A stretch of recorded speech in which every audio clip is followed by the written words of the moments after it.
Bonjour à tous pour cette nouvelle vidéo du blé meunier sur le marché Euronext. Donc on a la première vue mensuelle. Donc on voit la résistance aujourd'hui à 280 euros est bien loin puisqu'on se situe 100 euros presque plus bas. Et donc le support ici qui va attirer en fait probablement les cours. Donc à ce niveau-là on avait eu un gap déjà. On a vu un deuxième test ici, un troisième ici. Bon, encore en début d'année 2014, on l'avait presque rejoint, mais pas tout à fait. Donc là, on peut peut-être anticiper un retour sur les 180 euros. On est tout proche à 188. Voici la vue hebdomadaire. Donc cette vue nous montre toujours le fameux support à 180 euros par tonne. Et aussi la résistance qu'on a touchée il y a quelques semaines à 220 euros par tonne. Alors on est toujours coincé entre ces deux bornes-là pour l'instant. Donc comme pour l'unité de temps mensuel, les 180 euros devraient agir comme un aimant et attirer les cours vers ce niveau-là. Alors pour l'instant au niveau du MACD, on n'apprend pas grand-chose de plus. On voit qu'au niveau de l'impulsion baissière actuellement en place, on devrait probablement voir la fin et bientôt revoir le MACD augmenter. Donc à ce moment-là, on pourra voir l'impact de l'indicateur de cette impulsion haussière sur les cours. Au niveau du cycle, on avait dans les années précédentes parlé d'un cycle. Et donc on voit entre ce point haut là et ce point haut là, si on reporte en fait la même distance entre ce point là et un point quelque part par ici, on voit que le cycle devrait bientôt se terminer. On devrait probablement commencer un nouveau cycle en commençant par une phase baissière.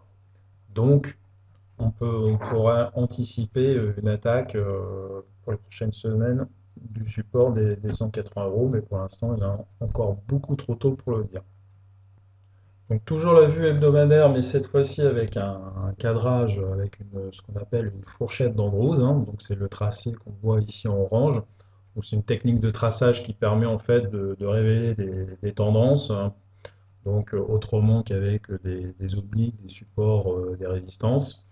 Et donc on voit très bien que le mouvement en fait initié fin 2012 est toujours actif.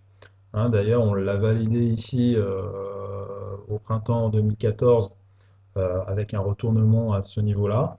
Donc pour l'instant, les courbes se situent entre les deux. Et c'est un peu prématuré pour voir si le cadrage est en danger ou pas, puisqu'on se situe un peu au milieu du gué. Et donc, pour l'instant, tant que les cours restent entre cette oblique et ce qu'on appelle ici la médiane, la tendance baissière est toujours active. Nous retrouvons ici la vue journalière.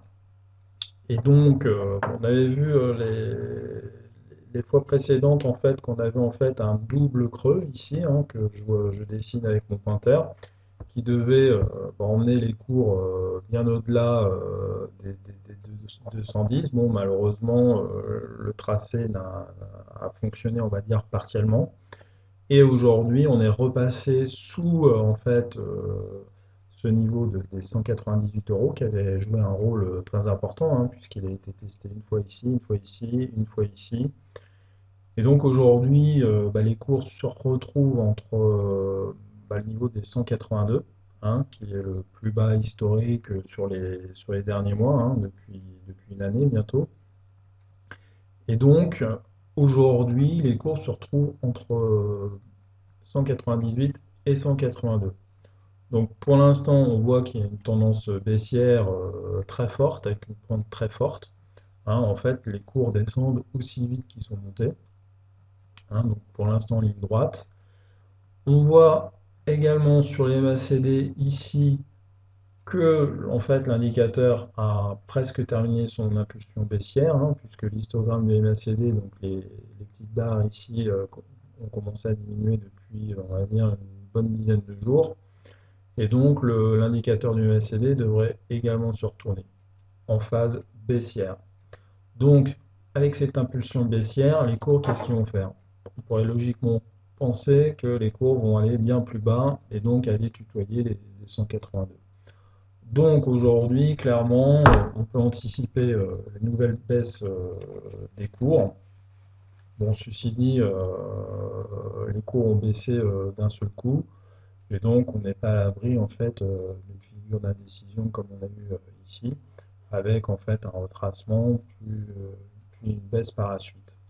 Donc voilà pour cette analyse vidéo, bah, juste en début de période de récolte, hein, parce que je pense que dans le sud de la France, certains ont déjà commencé à récolter l'orge.